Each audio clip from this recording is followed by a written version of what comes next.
अब हिरण्याक्ष जैसे ही मरा, यह सूचना मिली हिरण्याक्ष के भाई हिरण्यकशिपु को।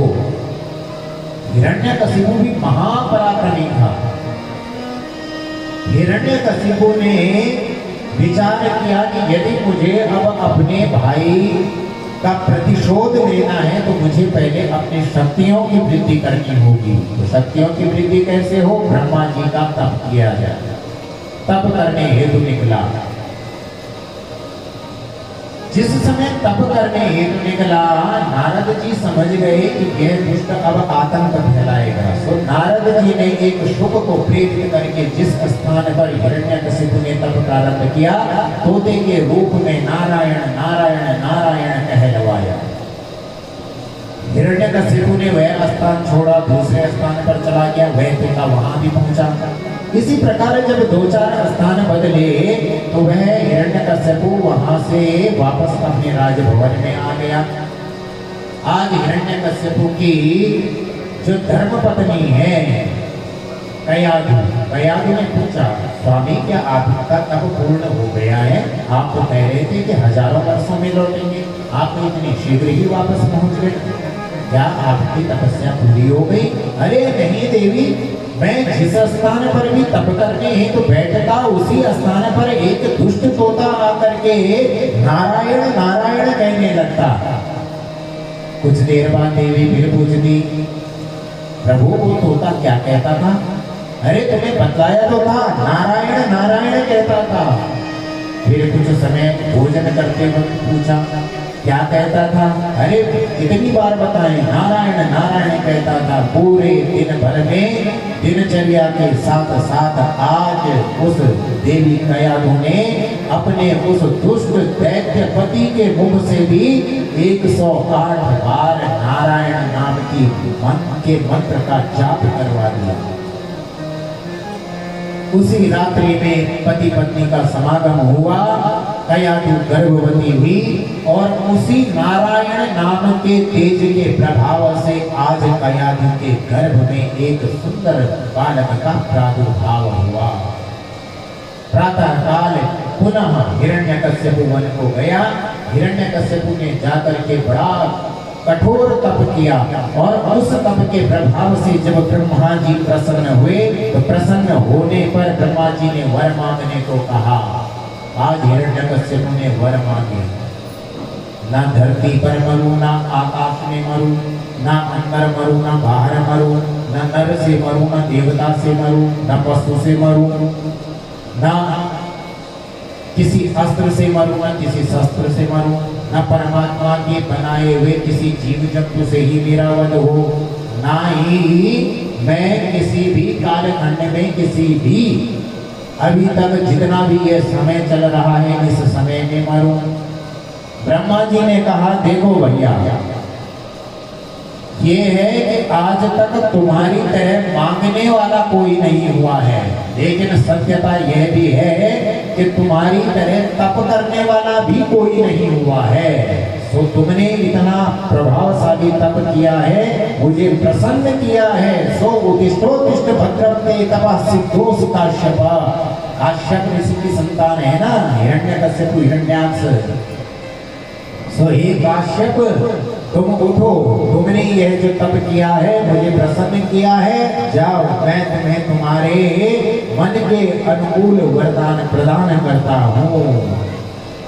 यह वरदान लेकर के जब हिरण्यकशिपु वापस अपने राज्य में आया तो वापस आकर के देवी कयाधु का तब तक एक सुंदर बालक हो चुका था। बालक का नाम रखा गया था प्रहलाद। जब गर्भावस्था में था, देवराज इंद्र ने माता कयाधु का हरण कर लिया था कि इस दुष्ट का जो बालक होगा वह भी दैत्य ही होगा। नारद जी ने जाकर के इंद्र को समझाया, अरे इंद्र, जिस को तुम दैत्य समझ रहे हो, इसके गर्भ में तो भक्त राज है, परमात्मा का सबसे बड़ा भक्त है। नारद जी अपने साथ कयाधु को लेकर के गए थे और नारद जी के द्वारा बनाए गए ही एक आश्रम में भक्तराज प्रहलाद का जन्म हुआ था। हिरण्यकशिपु जब वापस आया अपने छोटे से बालक को देख करके बड़ा प्रसन्न हुआ। कुछ समय व्यतीत हुआ। जब प्रहलाद 5 वर्ष के हुए तो हिरण्यकशिपु ने उन्हें दानव महाविद्यालय में एडमिशन दिलवा दिया। शिक्षा हेतु अपने ही राज्य के महाविद्यालय में भेजा। संडामर्क को, जो कि शुक्राचार्य जी के 2 पुत्र हैं, उन्हें नियुक्त किया कि आप इस बालक को शिक्षा दीक्षा प्रदान करें। समय व्यतीत हुआ। एक दिन राजा हिरण्यकशिपु उस गुरुकुल में पहुंचे। गुरुकुल में पहुंचने पर उन्होंने अपने बालक से मिलने की इच्छा दिखलाई। संडामर्क के द्वारा अपने शिष्य प्रहलाद को बुलवाया गया। पूछा, बेटा तुमने कोई अच्छा सा पाठ यदि याद किया हो तो हमें भी सुनाओ। तो आज प्रहलाद जी ने अपने पिता को एक बड़ा सुंदर पाठ सुनाया। तत्साधु मन्ये सुरवर्ग देहिनां सदा समुद्वेग दियामसत्या। तत्साधु मन्ये सुरवर्ग देहिनां सदा समुद्वेग दियामसत्या। हित्वात्मपातं गृहमन्त्रिपूपं वनं गतो यद्धरिमाश्रयेत्। पिताजी, यह जितना भी संसार प्रपंच है सब नारायण के द्वारा ही रचा गया है। जो साधु पुरुष है, जो सज्जन पुरुष है, वह निरंतर परमात्मा के नाम का आश्रय ग्रहण कर ही इस समुद्र से, इस संसार रूपी समुद्र से पार होते हैं। यह जो ग्रह है, यह जो संसार है, यह एक अंधकूप है। इससे पार होने का बस एक ही साधन है, नाम जप। पिताजी ने बालक के सर में हाथ फेरा, बोला बेटा तुम तो जाओ। बालक को तो भेजा, इधर दोनों गुरुवरों को बुलाया। अच्छा, ये सब पढ़ा रहे हो हमारे बालक को, क्या चाहते हो वह बाबा बैरागी बन जाए? अरे शर्म नहीं आती, लज्जा नहीं आती? हम तुम्हारा भरण पोषण करते हैं, तुम्हारे गुरुकुल को हम देखते हैं, हमारे राज्य में तुम जीते हो और हमारे ही बालक को इस प्रकार की कुशिक्षा दे रहे हो। हमने कहा है गामा ने गधा पढ़ाओ, तुम गामा ने गणेश क्यों पढ़ा रहे हो? भैया आपने तो महाराज जो शिक्षा क्रम निर्धारित किया है हम तो वही पढ़ाते हैं। नमत प्रणीतम न परः प्रणीतम, ये ना तो हमारा पढ़ाया हुआ है न ये किसी और का पढ़ाया हुआ है। किंतु हम आगे से इसका ध्यान रखेंगे, विशेष रूप से ध्यान रखेंगे कि कोई इसे मिलने भी ना पाए। न जाने इसको इतनी बातें कहाँ से आती हैं। जैसे जैसे गुरुजनों ने आज राजन को शांत किया, वहां से विदा किया। समय व्यतीत हुआ, साल 6 महीना बीता। एक दिन अवकाश के समय राजन के यहाँ, हिरण्यकशिपु के यहाँ भक्त प्रहलाद पहुंचे। राजभवन में पहुंचे तो पिता ने बड़े प्रेम भाव से अपने बालक को अंक में भर लिया, गोदी में बिठाया। गोदी में बिठा करके पूछा, बेटा अब तो कोई सुंदर सा पाठ, अच्छा वाला पाठ तुमने याद किया होगा, चलो हमें पहले एक पाठ सुना दो। भक्त प्रहलाद ने अपने गुरुजनों की ओर देखा, कहा देखो पिताजी आज भी अच्छा वाला पाठ पूछ रहे हैं और आप अच्छा वाला सिखाते नहीं हैं, तो जो आप सिखाते हैं वो फिर हम बताएंगे नहीं। पिताजी अच्छा वाला सुनना चाहते हैं सो हम अच्छा वाला ही सुनाएंगे। सो आज बड़ा सुंदर नवदा भक्ति के बारे में बताया। श्रवणम कीर्तनम विष्णु स्मरणम पाठ सेवनम अर्चनम वंदनम दास्यम सत्यम आत्मनिवेदनम। ये 9 प्रकार की भक्ति है पिताजी। कौन कौन सी? सर्वप्रथम श्रवण भक्ति प्रथम है। जो व्यक्ति सुनना सीख गया, यह भक्ति का प्रथम मार्ग है। कीर्तनम, जो सुना हुआ है उसको कीर्तन करना।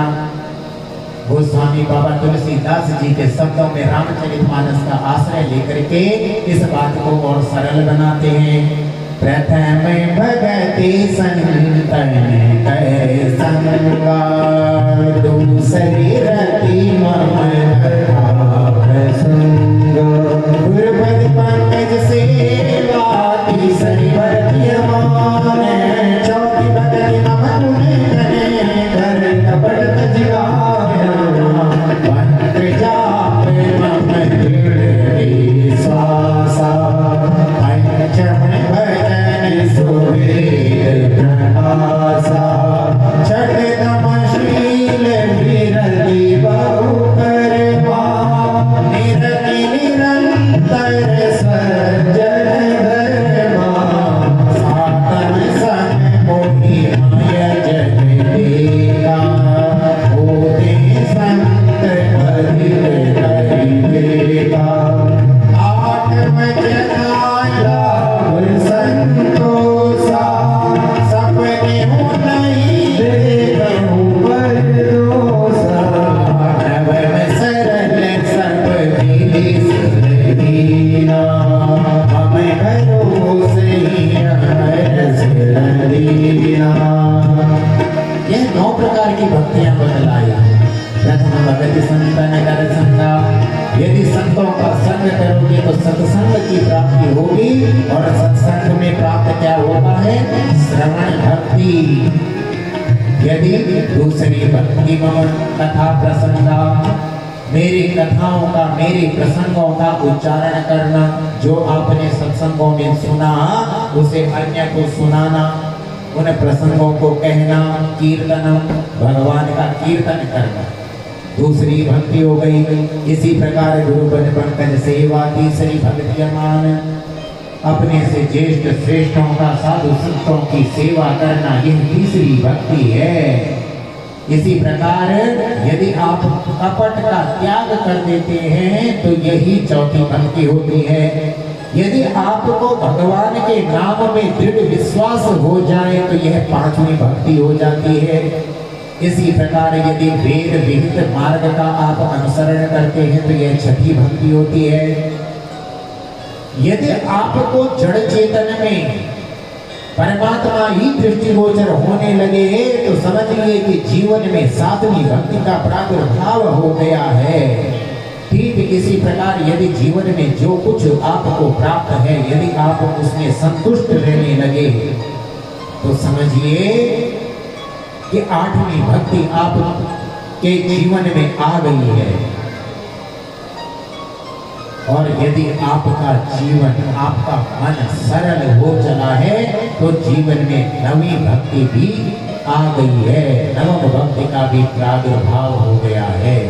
नवम सरल सब सन छल ही ना, सबके साथ यदि आप छल से विहित हो गए हैं, यदि छल नहीं करते हैं, सरल हो गए हैं। वास्तव में यदि देखा जाए तो जीवन में सरल होना ही सबसे अधिक कठिन है। नित्य निरंतर हम न जाने किस किस प्रकार से छल करते रहते हैं। यदि जीवन सरल हो गया तो समझिए 9वीं भक्ति आपके जीवन में आ गई। जब इस प्रकार सुना ही रहे थे, इधर गुरुजनों के तो पसीने छूटने लगे। अरे ये दुष्ट आज तो मरवा ही डालेगा। वहीं से उठा करके प्रहलाद को भूमि पर पटका। अरे ले जाओ इसे, दुष्ट को मार डालो। मैं जो नारायण मेरा शत्रु है, यह उस नारायण की भक्ति की बात करता है, यह साधु संतों की सेवा की बात करता है। जो साधु संत मेरे उस दुष्ट शत्रु नारायण को पूजते हैं, लेकर के जाओ इसे, मार डालो, अभी मार डालो। आज्ञा दे डाली। जाकर के सैनिकों ने प्रहलाद को पकड़ा, बड़े बड़े चट्टानों से नीचे गिराया, पानी में डुबाया, सर्पदंश करवाया। यहाँ तक कि बुआ जी की गोद में बिठा करके, सिंह का नाम है बुआ जी का, प्रहलाद की बुआ जी थी सिंगिका। सिंगिका के राहु की माता है, राहु ग्रह जो है, राहु की माता है सिंगिका।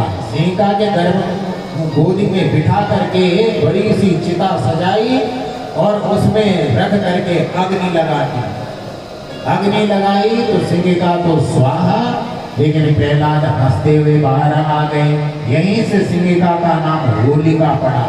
जो होली के समय जलाते हैं ना, वो होलिका यही है। प्रहलाद हंसते हुए, जब सारे प्रयास विफल हो गए तो आज एक बड़े से लौह स्तंभ पे चारों ओर अग्नि जला दी गई। उस लौह स्तंभ को इतना बिल्कुल रक्त वर्ण कर दिया गया, लाल कर दिया गया कि देखते ही लगे कि बस अभी पिघलता है। उस लौह स्तंभ के सन्मुख प्रहलाद को लेकर के गए आज उसके पिताजी हिरण्यकश्यपु, और प्रहलाद को कहा, अरे प्रहलाद, तू कहता है कि तेरा नारायण तेरी रक्षा करता है। इतनी बार जब भी तुझे मारने का प्रयास किया गया तो तू कहता है कि तेरा नारायण तेरी रक्षा करता है। आज इसी स्तंभ पर तुझे बांध करके मैं स्वयं तेरा वध करूंगा। क्या आज वह नारायण तुझे नहीं बचाएगा? इतना कहना था कि प्रहलाद जी ने हाथ जोड़ लिए, पिताजी वह नारायण मुझे बचाने नहीं आएंगे। वह नारायण जो सब जगह समान रूप से व्याप्त है, उन्हें कहीं आने जाने की आवश्यकता नहीं पड़ती। वह तो केवल प्रकट होते हैं। वो यहाँ भी है तो बोला यहाँ है तो मुझे दृष्टिगोचर क्यों नहीं होते? वासो यदि च सर्वत्र कस्मात् स्तंभेन दृश्यते। यदि तेरा नारायण सब जगह है तो इस स्तंभ में मुझे दृष्टिगोचर क्यों नहीं होता? मुझे क्यों नहीं दिखाई देता? पिताजी मुझे तो दिखाई देते हैं, नारायण इसी स्तंभ में है। इतना कहना था कि हिरण्यकशिपु ने एक जोर से मुष्टिका का प्रहार आज उस स्तंभ पर किया। स्तंभ जैसे ही विदीर्ण हुआ तो आधे नर और आधे सिंह के रूप में भगवान नरसिंह का प्रादुर्भाव हुआ। नरसिंह भगवान की जय हो। बड़ी जोर जोर से गर्जना भगवान नरसिंह ने की। जाकर के एक झटके में हिरण्यकशिपु की गर्दन पकड़ करके वहीं भूमि पर पटक दिया। पटक करके पूरे एक प्रहर तक भगवान नरसिंह हिरण्यकशिपु के साथ युद्ध क्रीड़ा करते रहे। जैसे ही संध्या वेला का समय आया, जाकर के देहरी में जाकर के बैठे। देहरी में जाकर के बैठे अपनी गोदी में जंघाओं के ऊपर हिरण्यकशिपु को लिटाया तो हिरण्यकशिपु कहने लगा, आप हमें मार नहीं सकते, हमें ब्रह्मा जी का वरदान प्राप्त है। अरे हिरण्यकशिपु क्या वरदान लिए थे? मैं अंदर मरूं ना बाहर। तो बता तू अंदर है या बाहर है? कहा देहरी में हूं, ना अंदर हूं ना बाहर हूं, ना ऊपर मरूं ना नीचे। तो है कहाँ? गोदी में है। ना अस्त्र से मरूं ना शस्त्र से। अरे ना अस्त्र का प्रयोग करूंगा ना शस्त्र का। मेरे यह नाखून ही तेरे उदर को विदीर्ण कर देंगे। मैं ना ब्रह्मा की सृष्टि में बने हुए किसी भी जीव से नहीं मरने वाला। अरे तेरे ब्रह्मा को भी मैं बनाता हूँ। मैं ब्रह्मा की सृष्टि का जीव नहीं हूँ, मैं नारायण हूँ। फिर भी आप हमें नहीं मार सकते। मैं 12 महीनों में से भी नहीं मरने वाला। तो यह पुरुषोत्तम मास वनमास मैंने तेरे लिए ही निर्मित किया है। इतना कहते ही आज भगवान नारायण ने अपने नखाग्रों से उस दुष्ट हिरण्यकशिपु का पेट विदीर्ण कर डाला, फाड़ डाला। सो ही हिरण्यकशिपु नमो नमः। उसकी अतड़ियों की माला भगवान ने अपने गले में लटका दी। उस रक्त रंजित वेश में भगवान बड़े भयानक दृष्टिगोचर हो रहे हैं, दिखाई दे रहे हैं। जाकर के हिरण्यकशिपु के ही सिंहासन पर बैठ गए। बड़ी जोर जोर से गुर्राने लगे। सारे देवी देवता दूर से ही दर्शन कर रहे हैं, पास में जाने की किसी की सामर्थ्य नहीं हुई। जब सबने ब्रह्मा जी से निवेदन किया, ब्रह्मा जी अब आप ही जाएं। ब्रह्मा जी ने कहा मैं तो बिल्कुल भी नहीं जाने वाला। कितने क्रोध में है, और वरदान भी मैंने ही दिया था हिरण्यकशिपु को। हिरण्यकशिपु ने भक्त को बड़ा कष्ट दिया है, तो आज तो मैं पास में जाने से रहा, मैं तो नहीं जाने वाला हूं। तो कौन जाएगा? कहा सब लोग जाओ वैकुंठ और माता लक्ष्मी जी से निवेदन करो। धर्मपत्नी के सामने बड़े बड़ों का क्रोध शांत हो जाता है, सो माता लक्ष्मी जी को ही ले आओ।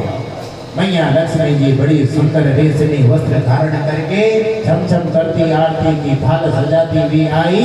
विचार वहां से मन में मूर्त वही बना रखी थी, शांताकारं भुजगशयनं पद्मनाभं सुरेशम, वही रूप देखा था। लेकिन जब आज भगवान का यह रूप देखा कि बब्बर शेर बने बैठे हैं, रक्त रंजित हुए बैठे हैं, सो वही आरती की थाली पटकी और जब वैकुंठ पहुंची तभी पीछे मुड़ी। अब सब देवताओं ने जाकर के भक्त राज प्रहलाद से निवेदन किया कि भक्त आपके लिए ही परमात्मा ने यह वेश धारण किया है, यह रूप रखा है, सो आप ही जाएं और अपने परमात्मा को शांत करें। भक्तराज प्रहलाद गए और निवेदन किया, परमात्मा के सम्मुख हाथ जोड़े खड़े हो गए। भगवान ने भी बड़े प्यार से सर में हाथ फेरा, पूछा अरे बेटा तुझे डर नहीं लगता मेरा यह रूप देख करके? प्रहलाद जी मुस्कुराने लगे, स्वामी शेर को देख करके सबको भय होता है, लेकिन शेर के जो अपने बच्चे होते हैं ना, वह तो शेर के ही ऊपर कूदते रहते हैं। तो फिर मैं तो आपका ही बालक, मुझे आपसे क्यों भय होगा? जब इस प्रकार कहा तो आज भगवान नरसिंह रूप में नारायण ने भक्तराज प्रहलाद को अपनी गोदी में बिठा लिया। और जैसे देखिए प्रेम की पराकाष्ठा होती है चाटना। कोई भी जीव जंतु जब अत्यधिक प्रेम करता है, घरों में श्वान पालते हैं ना कुत्ता, अब उसके पास में प्रेम जाहिर करने का जीव के अलावा और क्या साधन है बताइए? अपना स्वामी जब उसका आता है खूब चाटता है। गाय के पास आगे बैठे, देखिए गाय सर चाटना प्रारंभ कर देती है। किसी भी जीव का प्रेम यदि पराकाष्ठा के परे हो जाए तो वह चाटना प्रारंभ करता है। आज भगवान ने भक्तराज प्रहलाद को चाटना शुरू किया। भगवान ने कहा प्रहलाद मांगो, क्या होगा मांगो? भक्तराज प्रहलाद ने कहा प्रभु मुझे कुछ चाहिए ही नहीं। क्यों? क्योंकि जो आपने आज तक ब्रह्मांड में किसी को भी नहीं दिया, यहाँ तक कि आपके बड़े बेटा हैं ब्रह्मा जी, प्रथम बेटा ब्रह्मा जी हैं भगवान के, ब्रह्मा जी को भी कभी नहीं दिया, भगवान शिव को भी कभी नहीं दिया, किसी देवता को, किसी संत महात्मा को, किसी को नहीं दिया, वो आपने मुझे प्रदान किया। बोला ऐसा क्या दिया? आप ही बताएं, आपने कभी आज तक ब्रह्मा जी को इस प्रकार प्रेम करके चाटा है? कहा नहीं। तो मुझे तो आपने आज इतना प्रेम से चाटा है कि इतना प्रेम आपने आज तक किसी को नहीं दिया। सो मुझे अब कुछ नहीं चाहिए। यदि आप मुझे फिर भी कुछ देना चाहते हैं तो भगवान मेरी कभी कुछ मांगने की इच्छा ही ना हो, बस मुझे इतना ही वरदान दीजिए।